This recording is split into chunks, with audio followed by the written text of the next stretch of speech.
कई बार हम लोगों को अपने जीवन से शिकायतें होती हैं। वो अक्सर कहेंगे कि जो भी व्यक्ति उनके जीवन में आए, चाहे माता-पिता के रूप में, भाई-बहन के रूप में, पति-पत्नी के रूप किसी रिश्ते, किसी दोस्त, उन्होंने उन्हें दर्द दिया। किसी ने बार-बार, कई बार उन्हें चीट किया गया।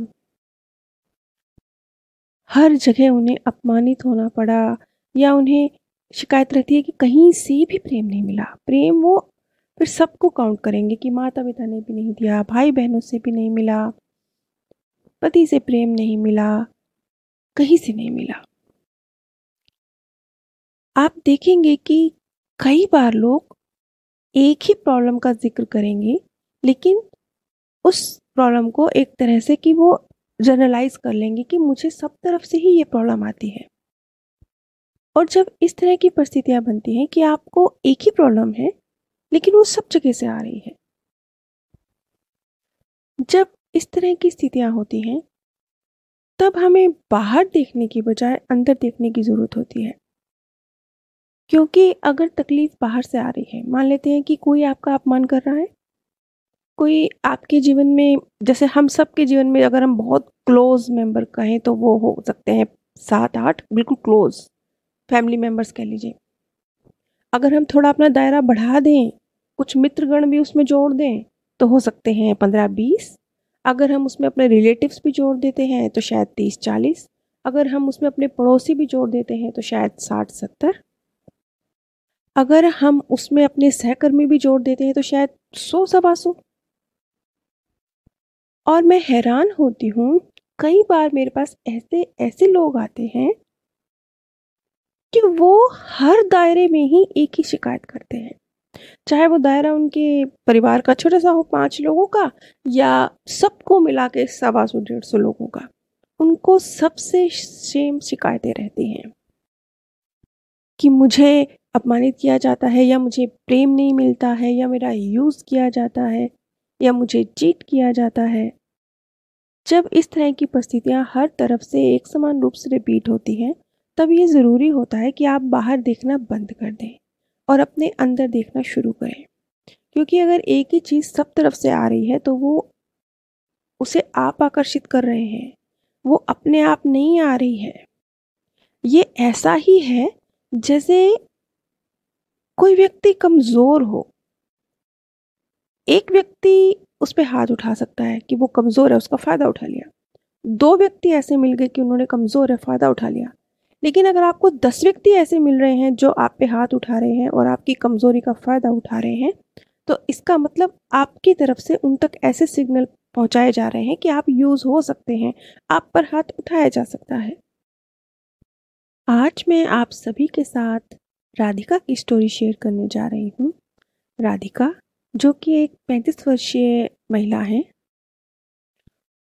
राधिका का ये कहना था कि बचपन से, जब वो छोटी भी थीं, तब से ही कोई ना कोई बात ऐसी हो जाती थी कि उनके बच्चे ही, दोस्त सहेलियाँ ही, उनका मज़ाक बनाया जाता था, उन्हें बुली किया जाता था। और जब वो इस चीज़ को लेके टीचर्स से शिकायत करती थी, तो टीचर्स भी जैसे राधिका को ही डाँट दिया करती थी।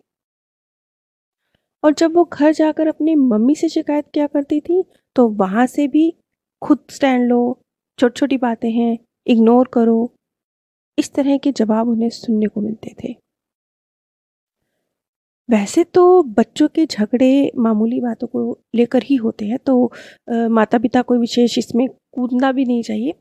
लेकिन राधिका के मामले में ये बच्चों के झगड़े, आज जबकि वो 35 वर्ष की हो चुकी हैं, वो जो 7, 8, 9 वर्ष की उम्र में उन्हें बुली किया गया, उन्हें सहेलियों द्वारा अपमानित किया गया, वो चीज़ें 35 वर्ष की राधिका के अंदर भी हैं।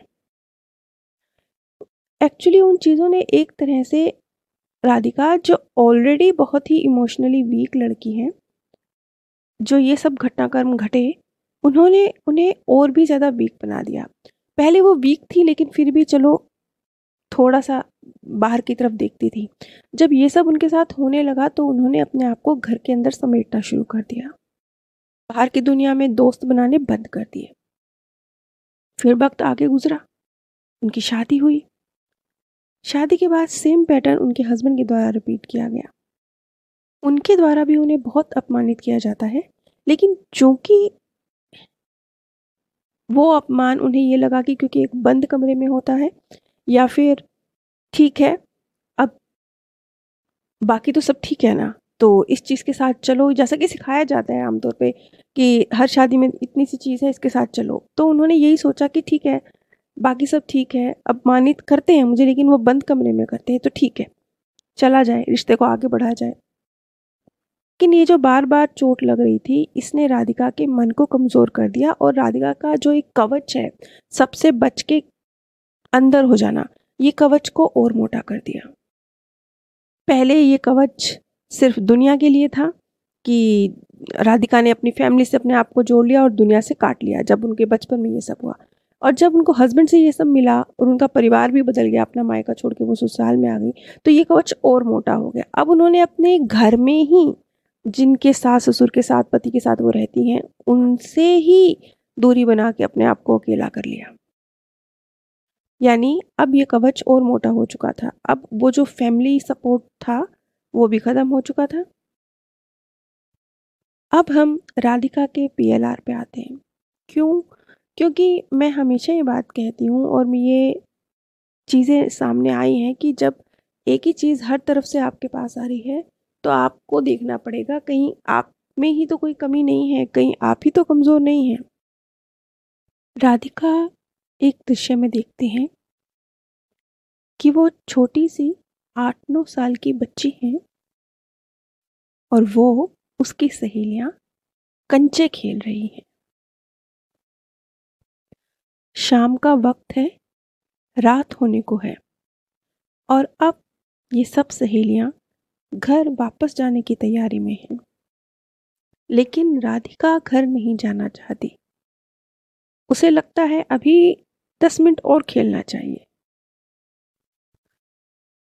इस पर उसकी सहेलियां उसे चिढ़ाती हैं और कहती हैं, तुझे पता है ये जो पेड़ है ना जिसके नीचे हम खेल रहे हैं, इस पर एक डायन रहती है, इसीलिए सूरज ढलने के बाद इस पेड़ के नीचे नहीं खेला जाता।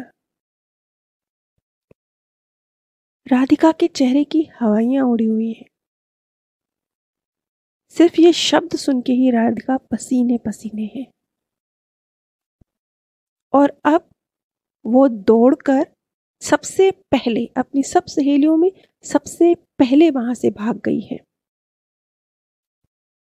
राधिका ने ये जो दृश्य देखा आप उससे समझ सकती हैं कि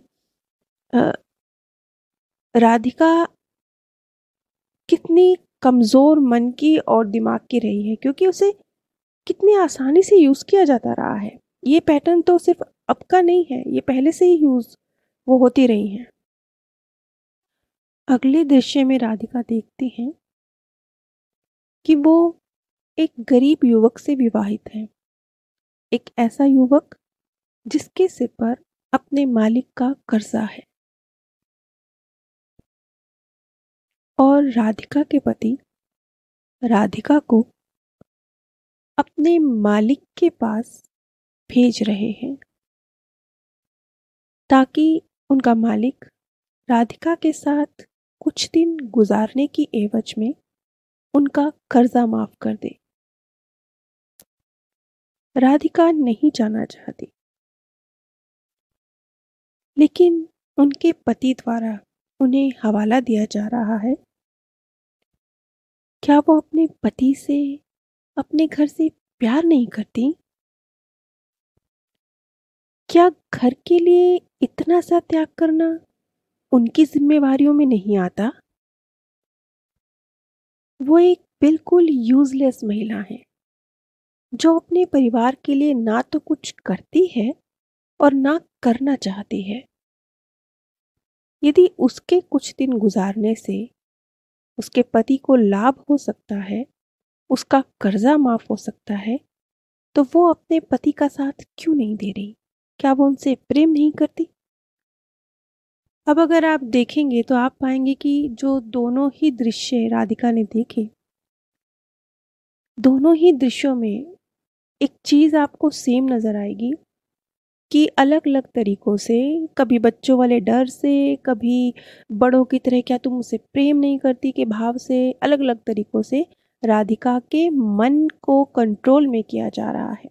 राधिका के अंदर कभी बचपन में जैसे डर डाला गया, बड़े होने के बाद जैसे गिल्ट डाला जा रहा है कि क्या वो परिवार से प्रेम नहीं करती। और ये जो दोनों ही फीलिंग्स हैं, जो उनके अंदर डर और गिल्ट डाला जा रहा है, ये सोच समझ के डाला जा रहा है।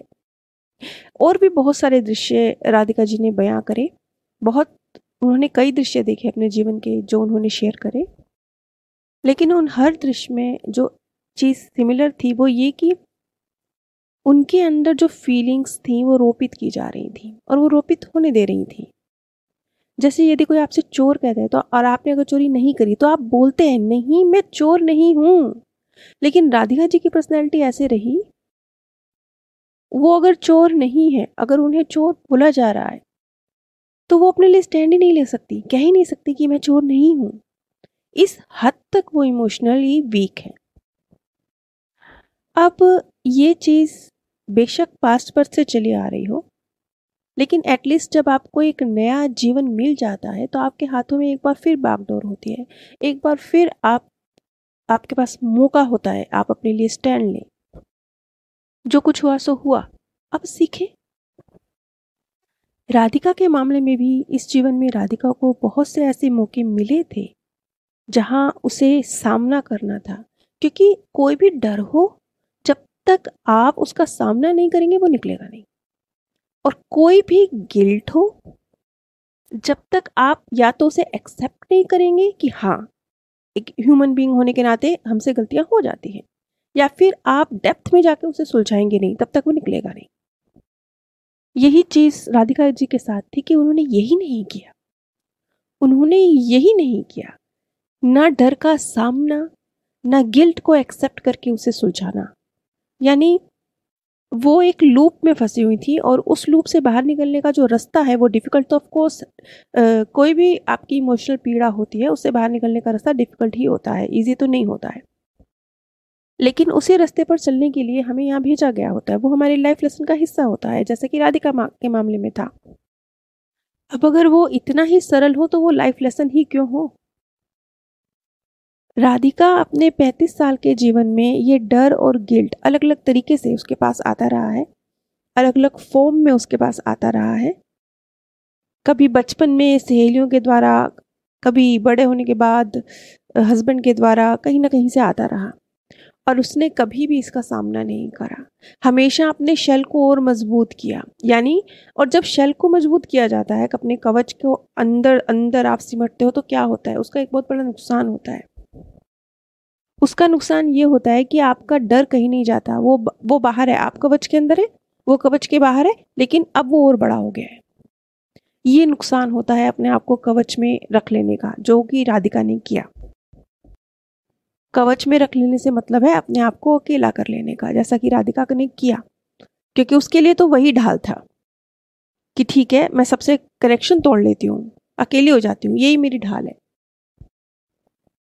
जब ये सब कुछ आज राधिका को समझ में आया और राधिका को ये समझ में आया कि यही तो उसका लाइफ लेसन है, इसी चीज के लिए तो उसने यही तो सीखना है, उसने यही तो कोई उसके इमोशंस के थ्रू उस पर कंट्रोल कर रही है। सारी दुनिया करती आई है बचपन से, चाहे वो दोस्त हो, माता पिता हो, पति हो, किसी भी रूप में, और उसने कंट्रोल होने दिया है। यही तो उसका लाइफ लेसन है कि उसने ये नहीं होने देना है। और चाहे कमरे के अंदर ही अपमान होता हो उसके पति के द्वारा, वो भी नहीं होने देना है। कमरे के अंदर भी क्यों? जब ये चीज़ें राधिका को समझ में आई तो सबसे पहले तो जो बचपन से उनको इतना बुली किया गया था, उनको इतना जो इमोशनल पेन और डर उनके अंदर बचपन से थे, वो रिलीज़ होने शुरू हुए। एक्चुअली जिस पल आप एक सही डिसीजन ले लेते हैं ना अपनी लाइफ में, ट्रांसफॉर्मेशन तो उसी पल से शुरू होता है। हाँ, उसके बाद की भी जर्नी है, ये तो 50% रास्ता है। आपने अपना सही पाथ पहचान लिया, या समझ लीजिए आपने अपनी बीमारी का नाम पता कर लिया, तो समझ लीजिए 50% मंजिल के करीब आप पहुंच गए हैं। अब बाकी का 50% है उस बीमारी का इलाज करना, या फिर वो जो पाथ आपकी समझ में आ गया कि ये है सही पाथ, अब इस पे चलना। वो काफ़ी कुछ चीज़ें राधिका को समझ में आ चुकी हैं और अब काफ़ी कुछ उसने अपने आप को सही पाथ पर चलना शुरू कर दिया है।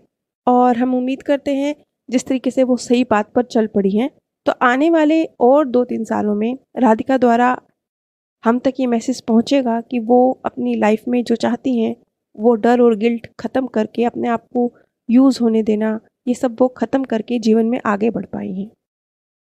आप सभी पर परमात्म सौंदर्य, प्रेम और आनंद सदैव बरसता रहे। आप सभी दिव्य परम धाम में स्थान प्राप्त करें।